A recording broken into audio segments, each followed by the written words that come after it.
আসসালামু আলাইকুম ওয়া রাহমাতুল্লাহ। আলহামদুলিল্লাহ ওয়াসসালাতু ওয়াসসালামু আলা রাসূলিল্লাহ ওয়া আলা আলিহি ওয়া সাহবিহি আজমাইন। আউযু বিল্লাহি মিনাশ শাইতানির রাজীম। বিসমিল্লাহির রহমানির রহিম।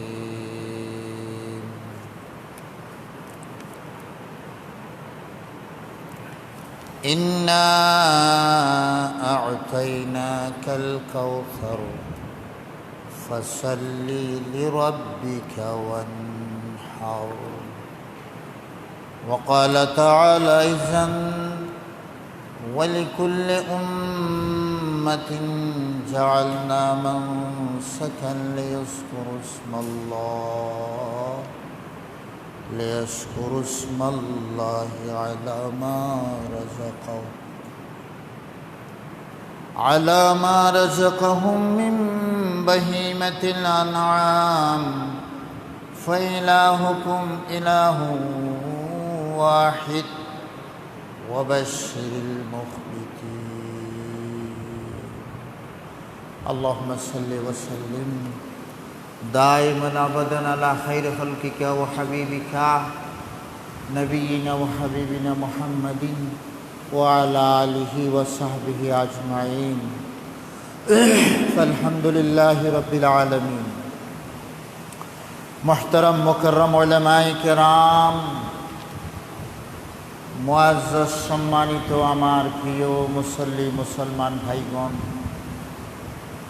আজ যুলহিজ্জা মাসের পঞ্চম দিবস, ইয়াউমুন নাহর, ফাসাল্লি লিরাব্বিকা ওয়ানহার। সেই ইয়াউমুন নাহর বা কোরবানির দিবস সমাগত। আমরা চন্দ্র মাসের শেষ মাস যুলহিজ্জা মাস, কোরবানির মাস, হজের মাস, আখিরি মাস যুলহিজ্জা মাসের প্রথম জুমাবারে আল্লাহর দরবারে হাজিরা দিতে পেরেছি। আল্লাহর দরবারে শুকরগুজার হচ্ছি, আলহামদুলিল্লাহ।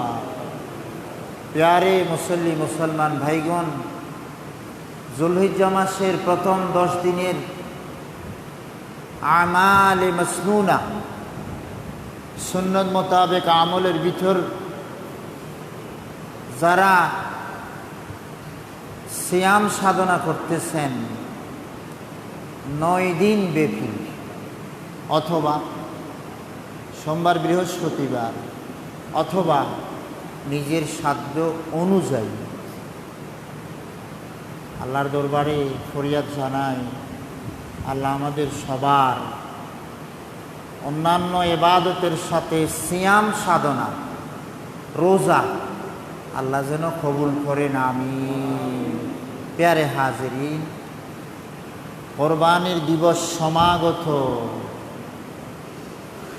আল্লাহ তার হাবিবকে, আখিরি নবীজিকে বললেন যে আমি তো তোমাকে কাউসার দান করেছি। হাউজে কাউসার সবচাইতে দামি, তামাম উম্মতের আকাঙ্ক্ষা কাঙ্ক্ষিত সেই কাউসার, আমি তোমাকে কাউসার দান করেছি, অথবা আমি তোমাকে অনেক কিছু দিয়েছি। আল নিআমুল কাসীরা, নিআমুল কাসীরা, কাউসার মানে অসংখ্য নেয়ামত তোমাকে দিয়েছি, তোমাকে ওয়াসাআত দিয়েছি। আল্লাহর নবীজিকে আল্লাহ খেতাব করতেছেন আমাদেরকে শোনানোর জন্য। সুতরাং ফাসাল্লি লিরাব্বিকা ওয়ানহার, সালাত আদায় করুন, তোমার রবের জন্য সালাত আদায় করো, কোরবানি করো, ওয়ানহার, কোরবানি করো। আল্লাহর নবীজিকে আল্লাহ পাক কোরবানি করার জন্য আদেশ করেছেন। সুতরাং আগে সালাত, ফসল্লি লিরাব্বিকা, আগে সালাত তারপর কোরবানি। আল্লাহর দরবারে আমরা কোরবানি পেশ করব। আল্লাহর নবীজিকে অনেক কিছু দিয়েছেন, কাউসার দিয়েছেন, অনেক কিছু দিয়েছেন। ভাই আমাদেরকে তো আল্লাহ অনেক কিছু দিয়েছেন, আমাদেরকে তো একেবারে মাহরুম করেন নাই। আল্লাহ আমাদেরকেও অনেক কিছু দিয়েছেন। সুতরাং যাদের সামর্থ্য আছে, আমাদের যাদের ভিতর কসরত কাউসার আমাদের যাদের ভিতর আছে, আমাদেরকেও তো কোরবানি করা লাগবে। লাগবে মানে আমরা কোরবানি না করে কেমনে পারবো? আমাকে আল্লাহ অনেক কিছু দিয়েছেন, হ্যাঁ, তো কোরবানি না করে কেমনে পারবো? সেই কোরবানির উপলক্ষে কোরআনুল করিমের 22 নম্বর সূরা, সূরা আল হজ, হজের সূরা, সেখানে 34 নম্বর আয়াতে আল্লাহ বলছেন, ওয়ালিকুল্লি উম্মাতিন জাআলনা মানসাক, আমি প্রত্যেক উম্মতের জন্য, প্রত্যেক জাতির জন্য কোরবানি অবধারিত করেছিলাম। বলে কুল্লি উম্মাহ, কুল্লি উম্মাহ, সব উম্মতের জন্য, জাআলনা মানসাকা, আমি কোরবানি অবধারিত করে দিয়েছিলাম, কোরবানি করার জন্য বলেছিলাম। লিয়াজকুরু ইসমাল্লাহ, তারা এই প্রাণীর উপর আল্লাহর নাম নেবে, আল্লাহর নাম জিকির করবে। আল্লাহ নামে সব কিছু যে আল্লাহর মালিকানা, সব কিছুতে আল্লাহর নাম উচ্চারণ হবে। হ্যাঁ, তা আমি তো বিভিন্ন সময় বলেছিলাম,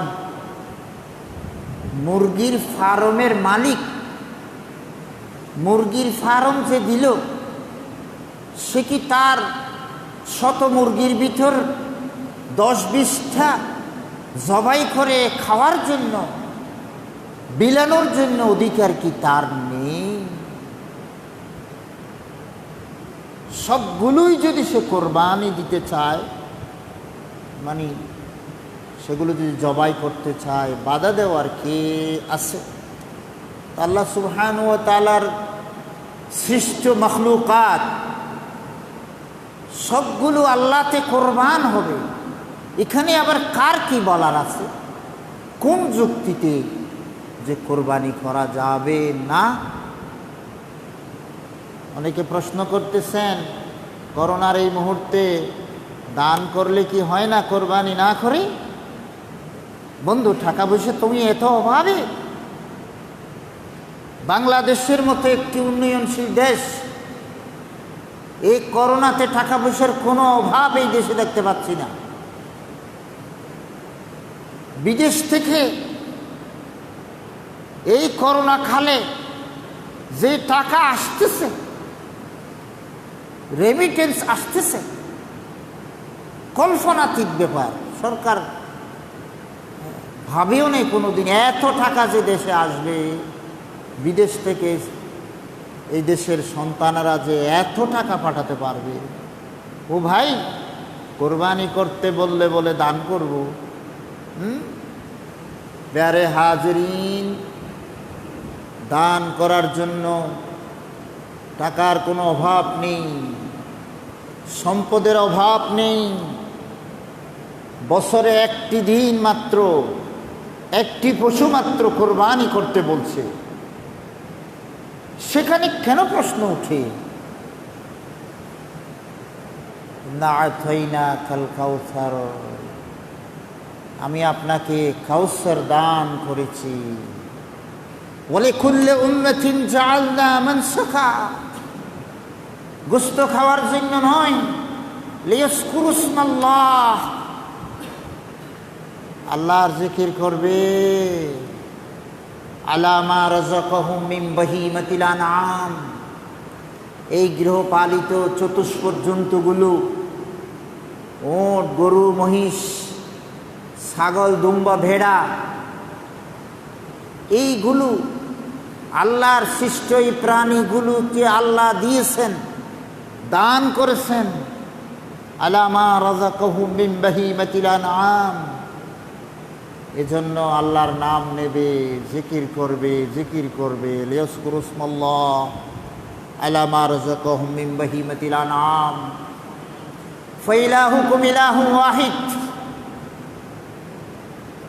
তোমরা কি জানো না তোমাদের মাবুদ শুধু একজন?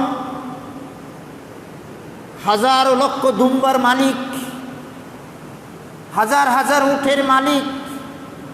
ইলাহুকুম ইলাহুন ওয়াহিদ, ইলাহ তো একজন শুধু। তুমি আবার এখানে ভাবো কেন? সবগুলো জবাই করতেও বলা হয়নি, একটি জবাই করলে হবে বলছে। ওয়াইলাহুকুম ইলাহুন ওয়াহিদ ওয়াবাশশিরিল মুখবিতিন। দুনিয়ার কত মানুষ কত কিছু বলবে, কত চিন্তা করবে, আর যারা মুতিঈন, মুখবিতিন মানে মুতিঈন, আল্লাহতে অনুগত হয়ে আল্লাহ নামে কোরবানি করবে, হে নবী আপনি তাদেরকে বাশারত, খুশখবর, সুসংবাদ দিন। প্যারে হাজিরিন, সূরা হজের একটি আয়াত, সূরা হজের একটি আয়াত আপনাদের সামনে শোনানো হলো, 34 নম্বর আয়াতটি। কোরবানি করতে হয় মুসলমানকে। কোনো মুসলমানকে কোরবানি করতে উৎসাহ দিবেন না, কখনো দিবেন না, কারণ সে তার তো কোনো লাভ হবে না। প্রথম শর্ত মুসলমান হওয়া, দ্বিতীয় শর্ত আকেল হওয়া, মস্তিষ্ক ঠিক থাকতে হবে। তৃতীয় শর্ত তো বালেগ হওয়া লাগবে।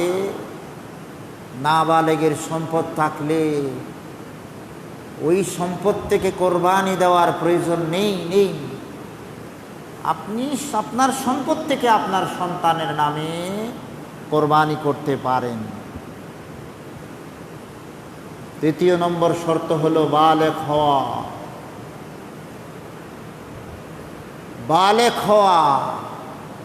চতুর্থ নম্বর শর্ত, হানেফি মাযহাব মতে মালিকে নিসাব হওয়া। যাকাতের জন্য তো বছর পূর্তি লাগে, কোরবানির জন্য বছর পূর্তি প্রয়োজন নেই। দশম দিবসের সূর্য ওঠার পর থেকে 11, 12, 13, 11, 12, 13 তারিখ পর্যন্ত সম্পদ থাকলেই কোরবানি দেওয়া লাগবে। অনেক উলামায়ে কেরাম, আমি উলামায়ে কেরাম বলতে এই যুগের উলামাদেরকে বুঝাই না কখনো, আমি আমার আকাবেরদের কথাই বলি। ইমামে আযম আবু হানিফা রাহিমাহুল্লাহ, ইমাম আশ-শাফি, ইমাম মালিক আহমদ ইবনে হাম্বল, আল্লামা ইবনে তাইমিয়া, আমি ওনাদের কথাই বুঝাই, আমাদের সেই আকাবেরদের কথাই বুঝাইছি। অসংখ্য আকাবেররা বলছেন মালিকে নিসাব হওয়ার দরকার নেই। নবীজি বলছেন মান খানা লাহু সা, মান ওয়াজাদা মিনকুম সা। সা মানি কই পশু ক্রয় করার মতো ক্ষমতা যার আছে, সেই কোরবানি না করে কেমনে পারে। চতুর্থ নম্বর শর্ত হলো মালিকে নিসাব হওয়া, অথবা পশু, একটি ছাগল, ছোট্ট একটি ছাগল ক্রয় করার মতো ক্ষমতা যার আছে, সেই কোরবানি করবে। পঞ্চম নম্বর শর্ত হলো মুকিম অবস্থায় থাকলে। মুসাফিরের জন্য কোরবানি জরুরি নয়, ইচ্ছে হলে করতে পারে। মুসাফিরের জন্য কোরবানি জরুরি নয়। প্যারে হাজিরিন, কোরবানির হুকুম ফুকাহায়ে কেরামের পরিভাষায় কোরবানির হুকুম হলো ওয়াজিব কিংবা সুন্নত মুআক্কাদা। আমাদের আকাবেরদের কেউ ফরজ শব্দটি ব্যবহার করেনি, কেউ মুস্তাহাব শব্দটি বলেন নাই। আমরা সতর্কতার সাথে পরিহার করব। আমি শুনতে পাচ্ছি এই যুগে কেউ কেউ নাকি কয় ওয়াজিব আর ফরজের কোনো পার্থক্য নাই, ফরজ বলা যাবে।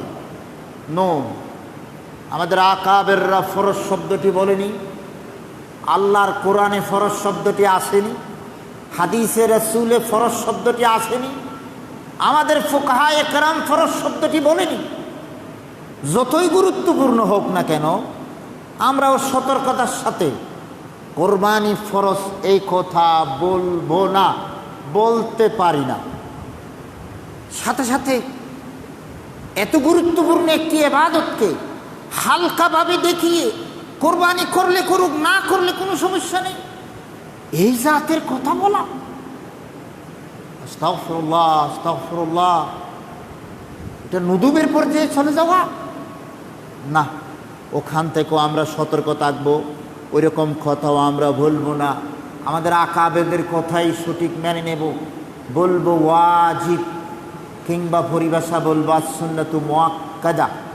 অবশ্যই সেই সুন্নাত তাকিদ সহকারে আল্লাহর নবী বলেছেন আর করেছেন, এতে কোনো সন্দেহ নেই। প্রিয় হাজিরিন, সুতরাং আসুন আমরা আমাদের কোরবানি করব পড়াশোনা করি, অথবা জেনে শুনে বুঝে মুহাক্কিক উলামায়ে কেরামের কাছ থেকে সওয়াল করে, নিজেরা পড়াশোনা করে সওয়াল করে আমরা আমাদের কোরবানি আল্লাহর দরবারে পেশ করব। কবুল যেন আল্লাহ করেন। আদম আলাইহিসসালাতু ওয়াসসালামের সন্তান দুজনেই তো কোরবানি করেছিল যার যার সাধ্য অনুযায়ী। তখন তো পশু কোরবানি করা জরুরি ছিল না। কোরবানি কোরবানি, ত্যাগ ত্যাগ, আল্লাহর দরবারে কিছু দেওয়া। কিন্তু ফাতাকুব্বালা মিন আহাদিহিমা ওয়া লাম ইউতাকাব্বাল মিনাল আখার, একজনের কোরবানি কবুল হলো, অপরজনের কোরবানি কবুল হলো না। এজন্য কেউ বলে বাজার থেকে দড়ি কিনলে, কেউ বা গরু কিনলো। হ্যাঁ, তার মানে হচ্ছে কারোটা কোরবানি কবুল হচ্ছে, কারোটা কোরবানি কবুল হচ্ছে না। হ্যাঁ, সুতরাং কোরবানি কবুল হওয়ার জন্য আমরা মাসালা মাসাইল জানবো। ওট 5 বছর হওয়া লাগে, গরু মহিষ তো 2 বছর হলে চলে, তাই না? ছাগল, ভেড়া, দুম্বা এগুলো 1 বছর হওয়া লাগে। দুম্বা ভেড়া 6 মাস যদি হয়, মোটা তাজা হয়, নবীজি এখানে অনুমতি দিয়েছেন। ইখতিলাফ যদি হয়, বয়স নিয়ে যখন ইখতিলাফ হবে ক্রেতা আর বিক্রেতার মাঝে, ও বলবে 2 বছর হয়েছে, ও বলে না হয়নি মনে হয়, দাঁত তো এরকম মনে হয়, ইত্যাদি ইত্যাদি, সেই ক্ষেত্রে বিক্রেতার কথাই গ্রহণযোগ্য। বিক্রেতার কথা গ্রহণযোগ্য। বিক্রেতা যদি বলে হ্যাঁ 2 বছর হয়েছে, তাহলে আপনি বিশ্বাস করতে পারেন। হ্যাঁ, ক্রেতা তো দেখে নাই, ক্রেতা তো গরুটা পালন করে নাই, ও কেমনে জানবে? ছাগলটা তো অন্য। সুতরাং বিক্রেতার কথাই গ্রহণযোগ্য হবে। পশুর কোরবানি 7 ভাগে সর্বোচ্চ। একটা গরু 1 ভাগও দেওয়া যায়, 2 ভাগও দেওয়া যায়, 3 ভাগও দেওয়া যায়, 4 ভাগও, 5 ভাগও, 6 ভাগও, 7 ভাগও, ইত্যাদি ইত্যাদি ইত্যাদি। 6 ভাগে কোরবানি দেওয়ার পরে কয় হুজুর আরেক ভাগ কার দেব? আপনার এই কথা কে বলছে যে আরেক ভাগ কার দিবেন? আপনারা 6 ভাগে কোরবানি করেন। আরেক ভাগ কি নিয়ে ভাবতেছেন কেন? হ্যাঁ, সুতরাং 7 ভাগ মানে 7 যে হতে হবে এটা তো মোটেই নয়। সুতরাং উটের ক্ষেত্রেও তাই, মহিষের ক্ষেত্রেও তাই। কিন্তু ছাগল, ভেড়া, দুম্বা এগুলো অবশ্যই একজন, এর বাইরে নয়। পশু ক্রয় করার সময় ভালো ছিল, ক্রয় করার পরে যদি ত্রুটি দেখা যায় তাহলে যদি সে গরিব হয়, যার উপর কোরবানি ওয়াজিব হয়নি, সে ওই ত্রুটিযুক্ত পশুটা কোরবানি দিলে হবে। আর যদি তার উপর কোরবানি ওয়াজিব হয়ে থাকে, সে ওঠা দিলে চলবে না, আরও একটি ক্রয় করে কোরবানি করতে হবে তাকে। কারণ সে তো কোন পশু দিয়ে কোরবানি দেবে সে কথা সে নিজের থেকে নির্ধারণ করে নেয়, আল্লাহও বলে নেই। তার দুর্ভাগ্য, সে ত্রুটিপূর্ণ একটা পশু ক্রয় করছে না বুঝে, এজন্য তাকে আর একটা কোরবানি দেওয়া লাগবে। এটা ইচ্ছামতো বিক্রি করবে অথবা রেখে দেবে, সেটা তার ব্যক্তিগত ব্যাপার। প্রিয় হাজিরিন, হ্যাঁ, এবছর যদি কেউ বলেন আমি খুব বড় নেব না, মাঝারি নেব, ছোট নেব, আর বাকি টাকা করোনা আক্রান্ত হওয়ার কারণে কত মানুষ বেকার হয়ে গেছে আমার জানা মতে। একটু আগে বললাম যে সম্পদ বাড়ছে, এটা সরকারিভাবে বাড়ছে, সবার ক্ষেত্রে নয়। কিন্তু যারা অভাবগ্রস্ত সেই মানুষকে সাহায্য করব, পারবেন, অবশ্যই পারবেন। আমি বড় নেব না এই বছর, মাঝারি বা ছোট নেব, আর বাকি টাকা দান করব। বাকি টাকা রোয়াং শরীর উমর ফারুকের কাছে পাঠিয়ে দেব। বাকি টাকা দিয়ে ওই পঙ্গু ছেলেটাকে গাড়ি কিনে দেব, আর কত অভাবী অসহায় মানুষকে সাহায্য করব। এই নিয়তে আপনার কোরবানিটা যদি অপেক্ষাকৃত ছোট হয়, এতে কোনো আপত্তি নেই, জি, কোনো আপত্তি নেই। আর ভাই, আমি গত বছর পরিহার করুন, কারণ শরীকি কোরবানি যারা দিচ্ছে 6 জন 7 জন 5 জন, সবার যে দিল ভালো আছে কথা নিশ্চয়তা কে দেবে?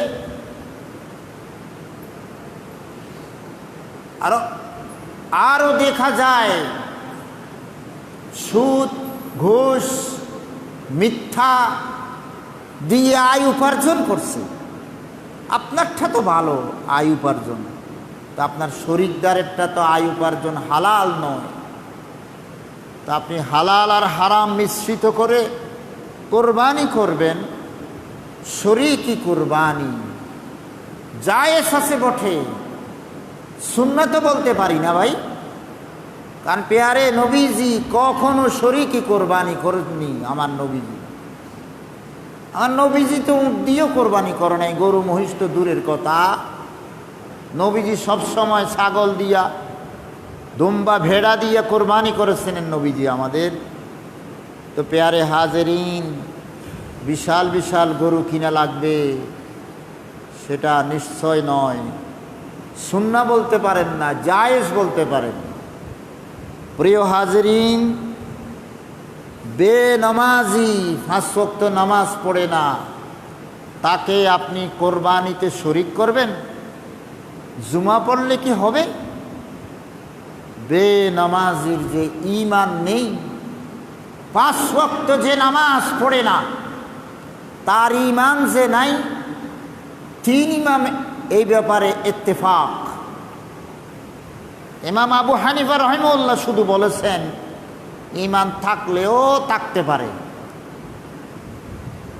সুতরাং হত্যা করা যাবে না, বেনামাজিকে হত্যা করা যাবে না। তা আমাদের হানফি মাযহাবে বলছে বেনামাজি ধরে ধরে গ্রেফতার করো, পুলিশের কাছে সুপর্দ করো। সম্ভব? সেকুলার দেশ, ধর্মনিরপেক্ষতা বুঝেননি? ধর্মনিরপেক্ষতা মানে কি? যার ইচ্ছে ধর্ম পালন করবে, এখানে কোনো সমস্যা নেই। রাষ্ট্রের বিরুদ্ধে কথা বলা যাবে না, সরকারের বিরুদ্ধে কথা বলা যাবে না। ইসলামের ওই কথাগুলো বলা যাবে না যেগুলো সরকার সহ্য করতে পারে না। এর নাম হলো ধর্মনিরপেক্ষতা, এর নাম হলো সেকুলারিজম। প্রিয় হাজিরিন, বেনামাজি হোক তাতে কিছু এসে যায় না। এটাই হলো সেকুলার সরকার। এজন্য ইসলামী সরকারের পক্ষে থাকুন, ইসলামী হুকুমতের পক্ষে কথা বলুন, সকলে বলুন। সকলের দায় দায়িত্ব অবশ্যই আছে।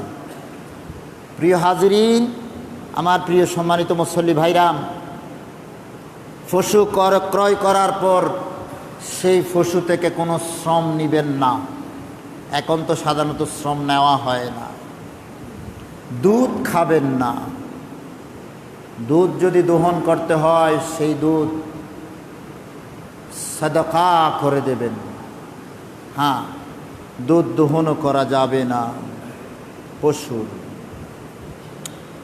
কোরবানির গোশত বিধর্মীকে দেওয়া যাবে, সে কথা তো আগেই বলেছিলাম।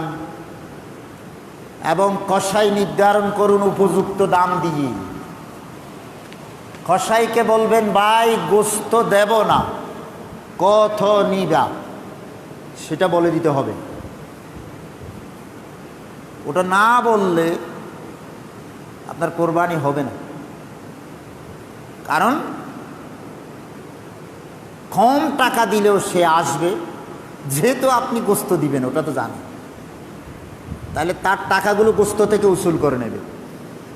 এজন্য আসুন সবাই এখন থেকে আওয়াজ তুলি, আমাদের কসাই বা শ্রমিকদেরকে আমরা বলবো, ভাই গোশত দেব পারবো না, কত টাকা নিবা বলো।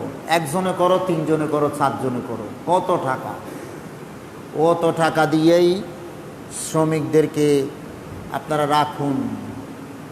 প্রিয় হাজিরিন, সম্মানিত মুসলমান ভাইরাম, কোরবানি সংক্রান্ত আরও মশালা জানার থাকলে জেনে নেবেন। আমি এখন যেই মশালাটা বলতে চাচ্ছি সেটা হচ্ছে কোরবানির দিবসের গুরুত্বপূর্ণ কিছু আমল এবং সুন্নাত। আগামী 10 তারিখ সেই ঈদের দিন কি কি কাজ করবেন সেই বিষয়ে কিছু কথা বলছি। বলার আগে যে কথা বলতে চাচ্ছি, যারা অন্তত 9 তারিখের রোজা রাখার জন্য প্রস্তুতি নিচ্ছেন, ইয়ৌমু আরাফা, আল্লাহর নবী বলেছেন ইয়ৌমু আরাফা, আরাফার দিন বলেছেন নবীজি, 9 তারিখ বলেন নাই। এ নিয়ে ইখতিলাফ হয়ে গেছে যে নবীজি যেহেতু আরাফার দিন বলেছেন, তো 9 তারিখ আরাফার দিন না, সুতরাং 9 তারিখ কোরবানি। যেই দেশে 9 তারিখ যখন হয় সেই দিন কোরবানি সেই দিন রোজা রাখলে ওই যে আল্লাহর নবী বলেছেন 2 বছরের গুনাহ মাফ হয়ে যাবে। একটা রোজা 2 বছরের গুনাহ মাফ। তাহলে ভাই, এত গুরুত্বপূর্ণ এই রোজাটা নিয়ে যেটা ইখতিলাফ হয়ে গেছে যে 9 তারিখ রাখলে হবে কি না, হবে। আবার বলেছেন যারা, না, নবীজি তো ইয়ৌম আরাফা বলছেন, সুতরাং আরাফার দিন ওখানে যেই দিন হবে সেই দিন করা লাগবে। এই দ্বিতীয় মতটি অনেকটা দুর্বল মত বলে মুহাক্কিকুন উলামায়ে কেরাম বলেছেন। কারণটা কি? নবীজির কথার সাথে তো দ্বিতীয় মতটা মিল আছে। নবীজি বলেছেন ইয়ৌমু আরাফা, সিয়ামু ইয়ৌমে আরাফা, ওটাই তো শক্তিশালী হওয়ার কথা না, ওটা শক্তিশালী নয়। এই জন্য নয় যে, আসুন ভাই, সমগ্র পৃথিবীর মুসলিম উম্মাহ এই কথার উপর একমত যে কোরবানি করতে হয় 10ম দিবসে। এবার বলুন তো তাহলে 10ম দিবস কোনটা? এটা কি সৌদি আরবের 10ম দিবস? হ্যাঁ, তাহলে তো আমাদের কোরবানি কারোটা হচ্ছে না। সৌদি আরবের 10ম দিবস তো আমাদের এখানে 9 তারিখ, তাহলে আমরা কি 9 তারিখে ঈদুল আজহা পালন করব? তাহলে বোঝা গেল যে 9 তারিখের কোরবানি যেখানে 9 তারিখ হবে সেটাকে ইয়ৌম আরাফা ধরে নিতে হবে। আর হ্যাঁ ভাই, যখন ছিল না মোবাইল, ছিল না কোনো ইন্টারনেট, দ্রুত যোগাযোগ ব্যবস্থা, তখন আপনি কিভাবে জানতেন যে সৌদি আরবের ইয়ৌম আরাফা কোন দিন? ইসলাম কি ইন্টারনেট ভিত্তিক ইসলাম? না, ইসলাম সহজ সরল, সব যুগের জন্য। যখনই রাত অন্ধকার হবে, যখনই কোনো বিদ্যুৎ থাকবে না, কিয়ামতের পূর্ব মুহূর্ত পর্যন্ত ইসলামের সব বিধিবিধান পালন করতে পারবে। সেইভাবে ইসলামের বিধিবিধানগুলো আল্লাহর পক্ষ থেকে এসেছে। তারপরেও বলবো, যেহেতু ইখতিলাফ আছে, আসুন আমরা 9 দিন ব্যাপী রোজা রাখার কথা, তো আমরা সবাই মিলে 9 এবং 10 তারিখ 2 দিন রাখলে কি হয় ভাই? আর এবার তো 9 তারিখ তো সোমবার, সোমবার না, না 8 তারিখ, ভুল বলছি, সরি, 8 তারিখ হলো কি সোমবার, 9 তারিখ মঙ্গলবার। তাইলে আমরা 9 তারিখ মঙ্গলবারে তো অবশ্যই রোজা রাখবো। তো 8 তারিখ রাখলে আরো ভালো নয় কি? 8 তারিখও রাখি একসাথে, ওই দিন সোমবার, আবার ওই দিন ওই ইয়ৌম আরাফা, ওইখানকার ইয়ৌম আরাফা, আর আমাদের এখানে সোমবার। 9 দিন ব্যাপী অনেকে রোজা রাখতেছে। আমরা ইখতিলাফ না করে আমরা কেন ভাই সোমবার মঙ্গলবার 2 দিন কেন রোজা রাখবো না? আল্লাহ তৌফিক দান করুক, আমিন। 10ম দিবস তো কোরবানির দিন, সেদিন তো রোজা রাখা যাবে না। প্রিয় হাজিরিন, আমার প্রিয় মুসলমান ভাইরাম,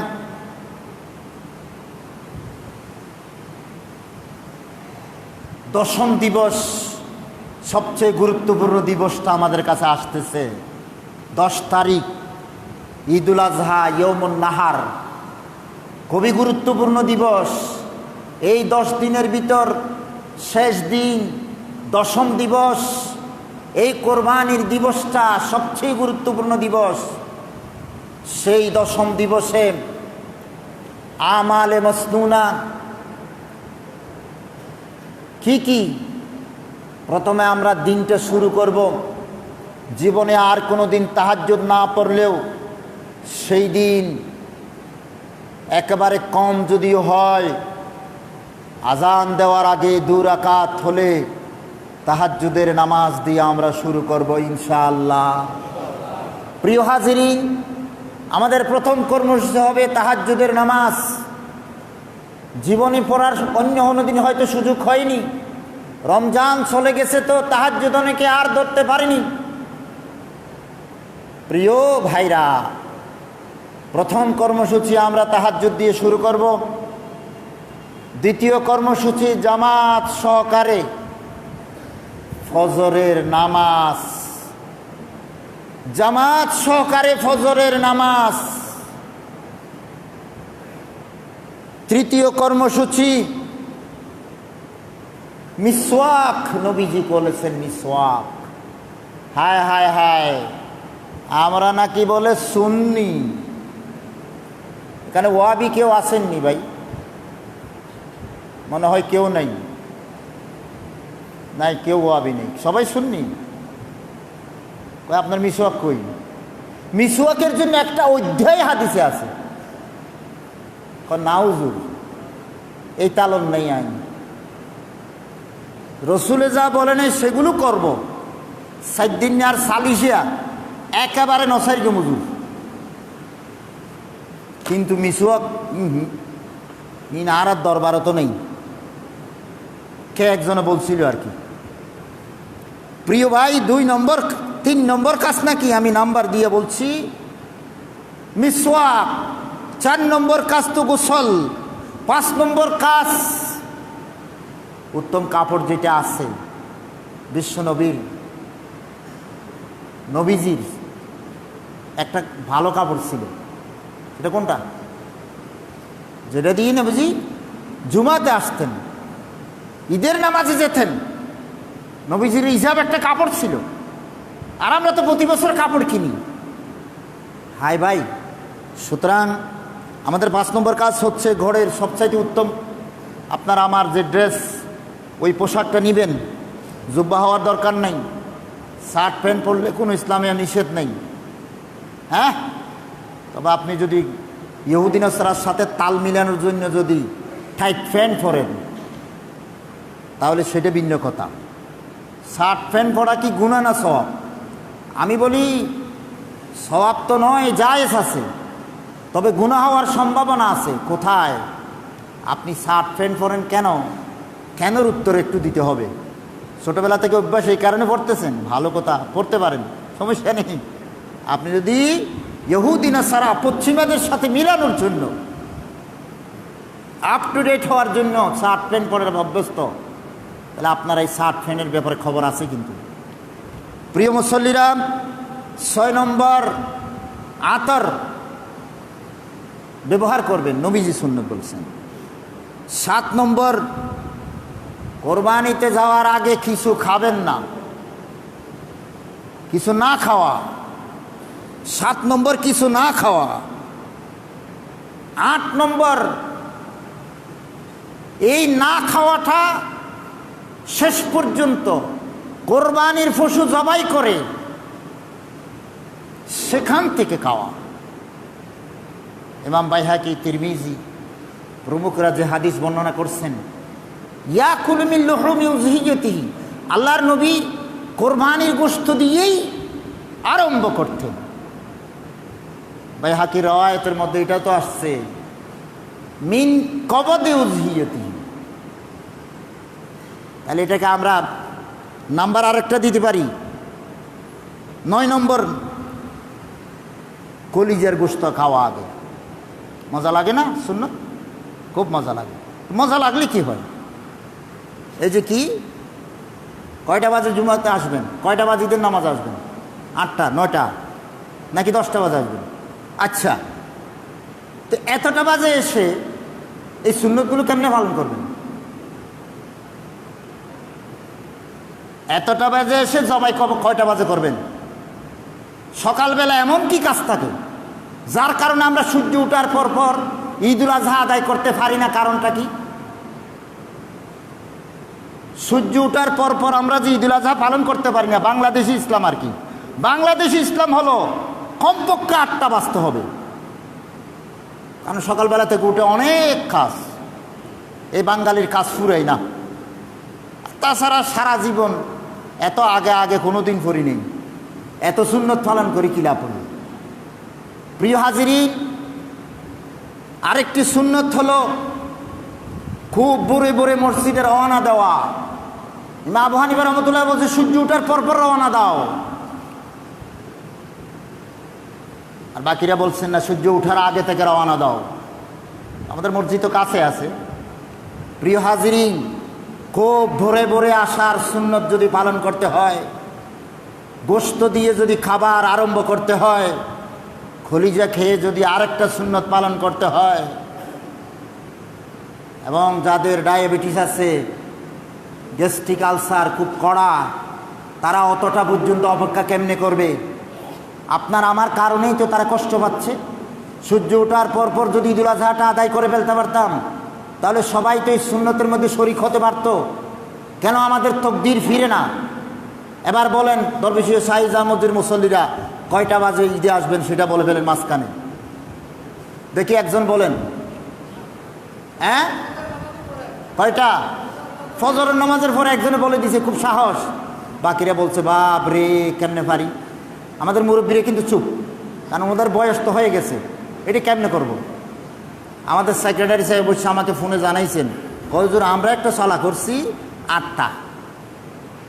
মসজিদের সেক্রেটারি সাহেব বলছেন আর কি, আপনাদের দরবেশী মসজিদের সেক্রেটারি মনসুর ভাই বলেন 8টা। বুঝলাম তো, তার মানে এত সুন্নতের দরকার নাই, 8টা লাগবে। সকালবেলা থেকে ঘুমাবো, খাবো, দাঁড়াইম, সকালবেলা ওই তুলিম, আরও কত কাজ, মশলা পিষতে হবে না? তাহলে ভাগ্য যতদিন পরিবর্তন হবে না, এই সুন্নতগুলো বলেই যাব, আর আপনারা ওইভাবে বলতেই থাকুন। তারপরে সুন্নত 11 নম্বর 10 নম্বর সুন্নাত, 10 নম্বর সুন্নাত খুব ভোরে ভোরে আসা, এটা 10 নম্বর, আমি 10 নম্বর দিলাম। 11 নম্বর সুন্নাত পায়ে হেঁটে আসা। ও খুব ভোরে ভোরে মসজিদে আসা, এটা মুক্তদিদের জন্য, খতিব সাহেবের জন্য এটা মানা, ইমাম সাহেব আসাটা মানা, উনি আগে ভাগে কখনো আসবেন না, মুসল্লিরা এসে অপেক্ষা করবে, ওনাদের পরেই ইমাম আসবেন, সুন্নাত, এটা সুন্নাত।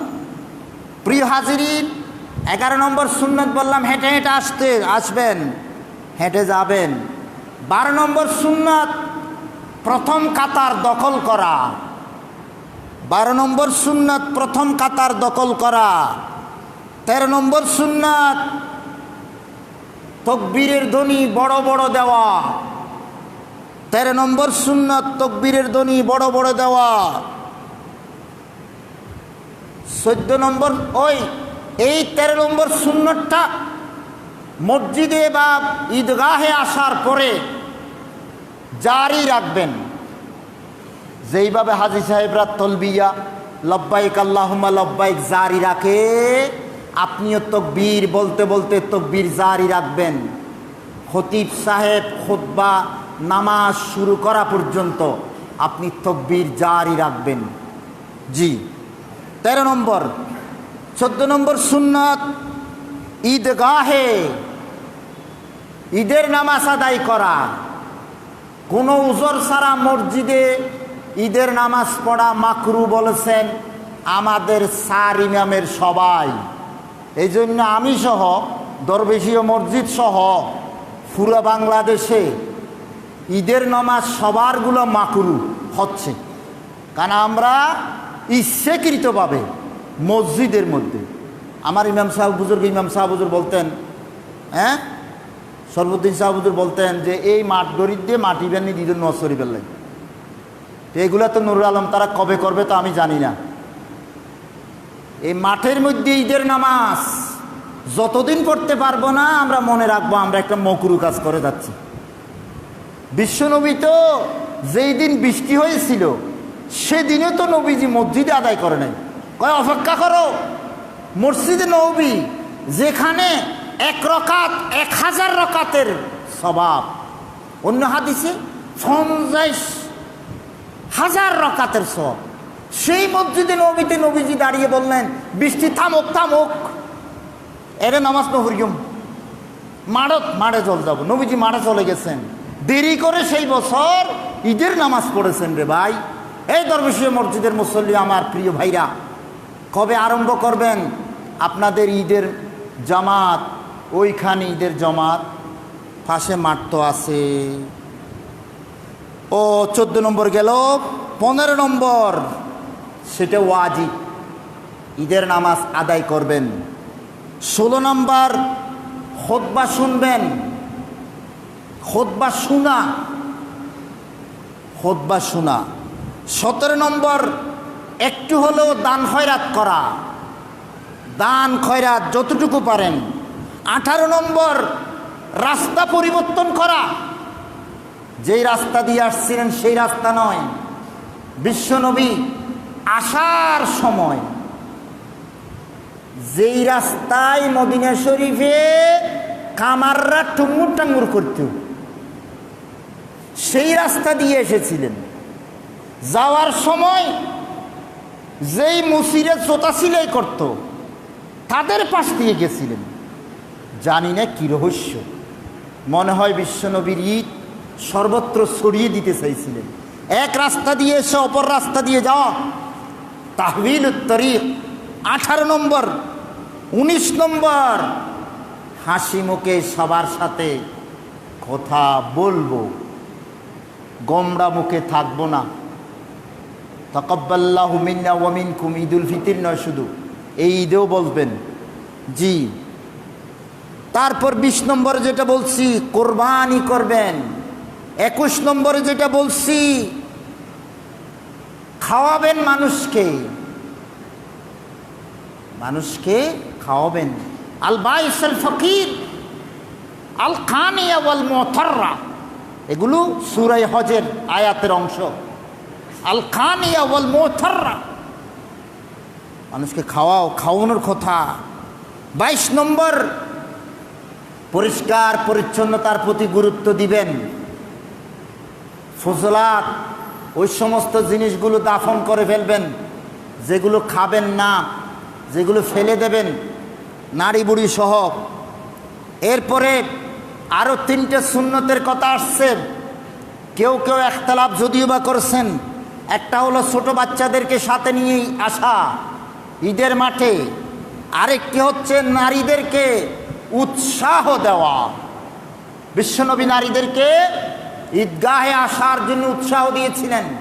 নারীরা দূরে অবস্থান করতেন, পুরুষদের পিছনে থাকতেন। নারীরা জিজ্ঞাসা করছিলেন, ইয়া রাসূলুল্লাহ, আমাদের কারো কাছে যদি জিলবাব না থাকে তো কি করব?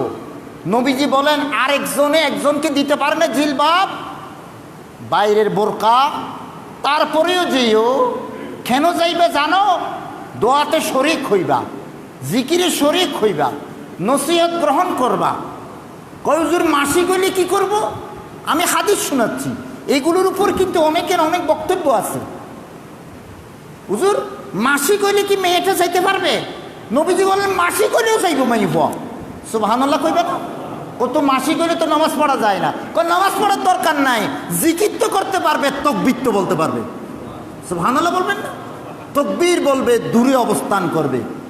সেগুলো আমাদের পরবর্তী আকাবের ওলামারা বলছেন, কয় না ফিতনার যুগ, তো এই যুগত নারীরা না আসলে ভালো হবে। কিন্তু এখনকার ওলামায়ে কেরাম মুহাক্কিকরা বলছে সেই কথাটা অতীত হয়ে গেছে। ফিতনার যুগে এখন নারীরা সর্বত্র চলে গেছে। এখন আমরা ওই ফতোয়া দিয়ে দিয়া নারীদেরকে বলতেছি, আসিস না তোরা, মসজিদ ছাড়া সব জায়গায় যেতে পারবি। প্রিয় হাজিরিন, সুতরাং এই ব্যাপারে ইজতিহাদ করা দরকার। মসজিদের জন্য কিছু দান করবেন আজকে? চাই কারা কারা দিচ্ছেন দেখাই, দেখি কারা কারা দিচ্ছেন, দিয়ে দেন তাড়াতাড়ি। প্রিয় হাজিরিন, কারা কারা দিবেন দিয়ে দেন। তারপরে একটা কথা বলি, সেটা কি? সেটা হচ্ছে ঈদ শব্দটি বাংলা ভাষায়, বাংলা একাডেমি নাকি বলতেছে দীর্ঘ ঈদি নয়, রস্বই দি ঈদ বলে, রস্বই দি দ ঈদ। জানি না কেন বাংলা একাডেমি এটা কাজ করছে। আমি তাদের কাছে অনুরোধ করব, এই শব্দটা বাংলা শব্দ নয়, এটা আরবি শব্দ।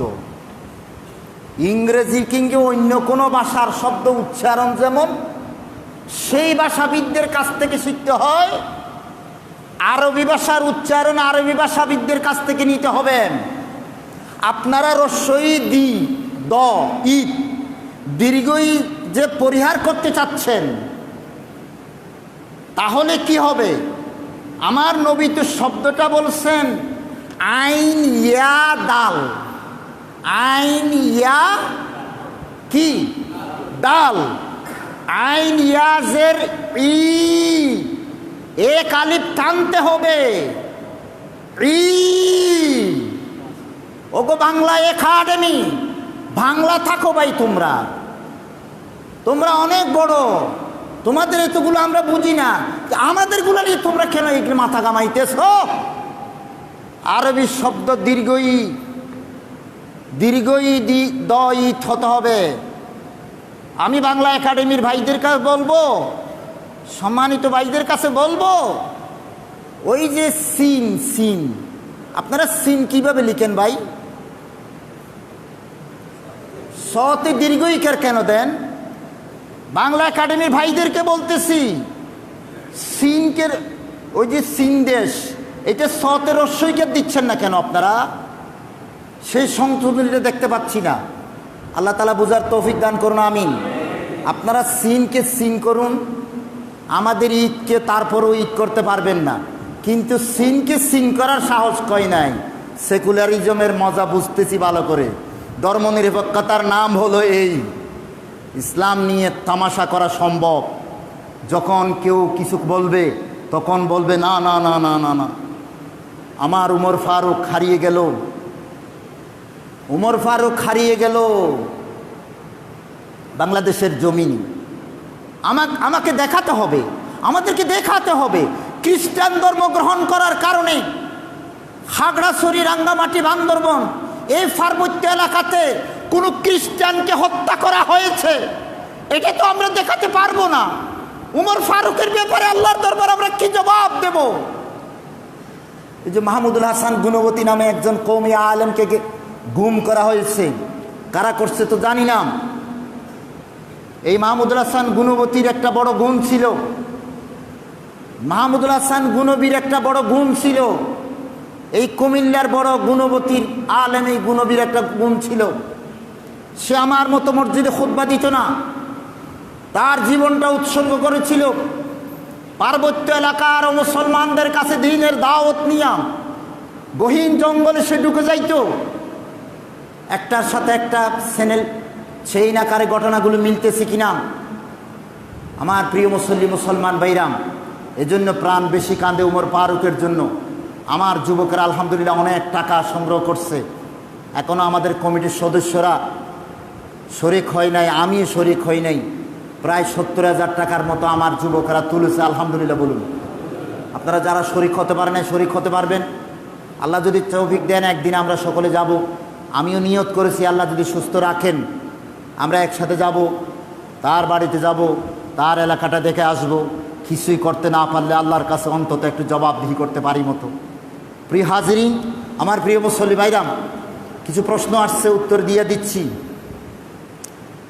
মরা লাশ নিয়ে ঘর থেকে কবরস্থানে নেওয়ার সময় 10 কদম গণনার বিষয় শরীয়ত কি বলে?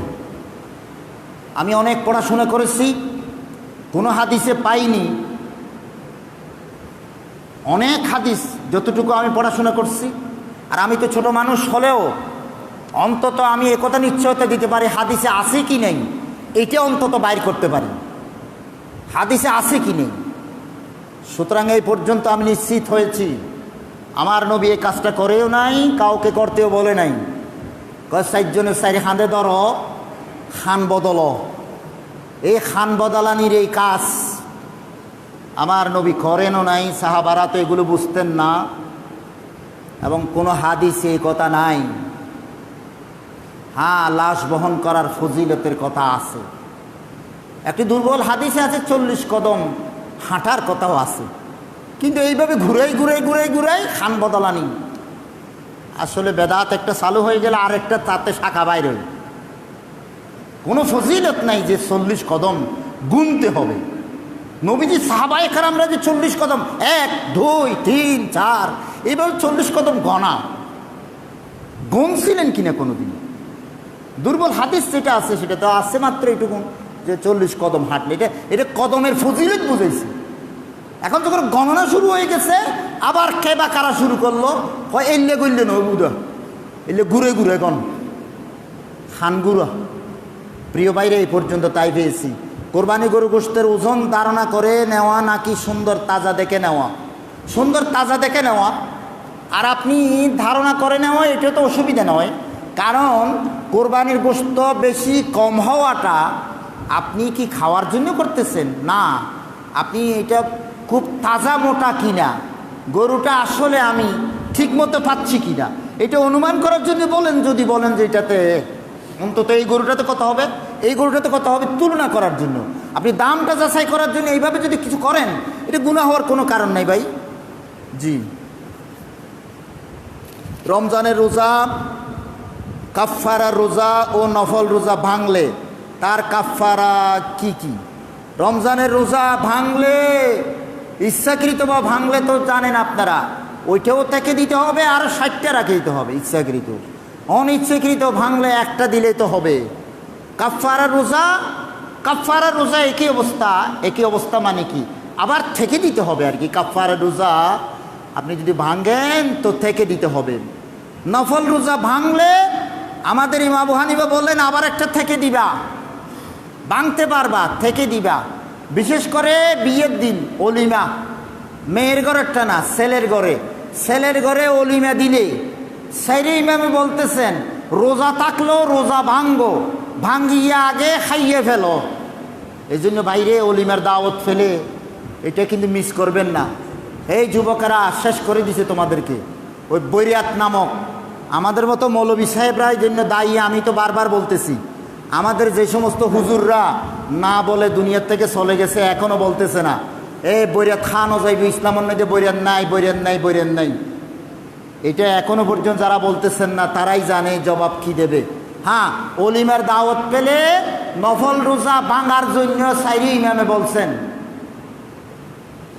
তো হানফি মাযহাব বলছে সুবিধাজনক সময়ে আরেকবার তাকি দিবা। কারণ কি বাংছো কেন? বাংছো যে নফল রোজার চাইতে এই যে গরু গুস্ত সরর গুস্ত খাইছে, এইটার দাম বেশি, সোয়াব বেশি। সুবহানাল্লাহ বলবেন না? এই জন্য ভাই এত দামি অলিমা, এই দামি অলিমারে গোপন করি বৈরাত নামক এই ফসা হানা এখনো হাত দে। ইতারা হদুনো হদুজুর অনডলে মলইও হাত দে। তবে কি হইতাম, আই তো আলেমদের বিরুদ্ধে কথা বলতে পারবো না। এরা আমাদের মতো আলেম হয়তো ভালো করে চিন্তা করে নাই, এই কারণে মাইক করে ফাইলে হ্যাক করত গড়ি উড়ি যার গই খাইতো যার গদি আমার মতো মৌলবী সাহেব। তবে আর হাবিবে নহায়, আর আমার মসজিদের ইমাম সাহেবরা না খায়। আলহামদুলিল্লাহ বলবেন না ভাই? সুতরাং প্রিয় ভাই, প্রিয় মুসল্লিরা, নফল রোজার বিষয়ে আপনারা ইমাম আবু হানিফা বলছেন আবার থেকে দিবেন।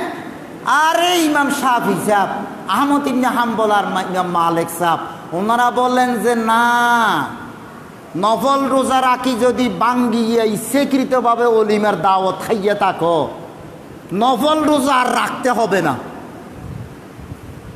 সুবহানাল্লাহ বলবেন না? আশ্চর্য কথা না? রোজার চাইতে খানার দাম বেশি। খাইলি তাইলে খাওয়াইলি কি পরিমাণ দাম, এবার খেয়াল করেন। এইরকম বরকতের অলিমা উঠেই দিছি। আবার কোনো জায়গায় হদুজ না হুজুর বইরা তো খাইয়ম নি, আবার বলে কি বৌবাত, কি বা বৌবাত। তো বৌবাত এটা কি? এইটা দুলার ঘরে চলবে। আরে বৌবাত, বউয়ের নিমিত্তে ভাত, বউ আসা উপলক্ষে ভাত। হায় হাত, হায় হাত, হায় হাত, হায় হাত। বৌবাতটা না বলে নামটা যদি অলিমে দিতি তাহলে তো এইটাও একটা সওয়াব হইয়া যাইতো। হায় তোদের কপাল এত খারাপ, তোদেরকে শিখাইলো বৌবাত নাম দিবি দি, যাতে সওয়াব থেকে মাহরুম হয়ে যাস। প্রিয় মুসল্লি ভাইরা, আসর ও এশার 4 রাকাত সুন্নত না পড়লে গুনাহ হবে না, বাকি ওয়াক্তে সবগুলো পড়তে হবে। এই হাদিস কি সহি? হ্যাঁ ভাই, এই হাদিস আমার জানা মতে অবশ্যই সহি। ফজরের সুন্নত, জোহরের সুন্নত, আর কি মাগরিবের ফরজ সুন্নত, আগেরটা নয়, আগেরটা নফল। জি, এই 3 ওয়াক্তের সুন্নতগুলো অবশ্যই অবশ্যই। আর ওই 2 ওয়াক্তের সুন্নতগুলো না পড়লে কোনো গুনাহ হবে না। দোয়ার আরজি, মরহুম ইউসুফ সওদাগর গতকাল ইন্তেকাল করছেন, ওনার জন্য দোয়ার আরজি। কোন ইউসুফ সওদাগর? ইউসুফ সওদাগর ইন্তেকাল করছেন? মোঠা ইউসুফ সাহেব? ও মন্টু হলিবার বড় ভাই না? বড় ভাই, আপনার বড় ভাই? ও আল্লাহ আল্লাহ, আমাকে একটু বলেন না কেন? আমি থাকলে তো আমি চলে আসতাম। ও আল্লাহ আল্লাহ, আল্লাহ তাআলা ওনাকে কবুল করুন, ওনার গুনাহ মাফ করে দিন, আমিন। আসসালামু আলাইকুম ওয়া রাহমাতুল্লাহ।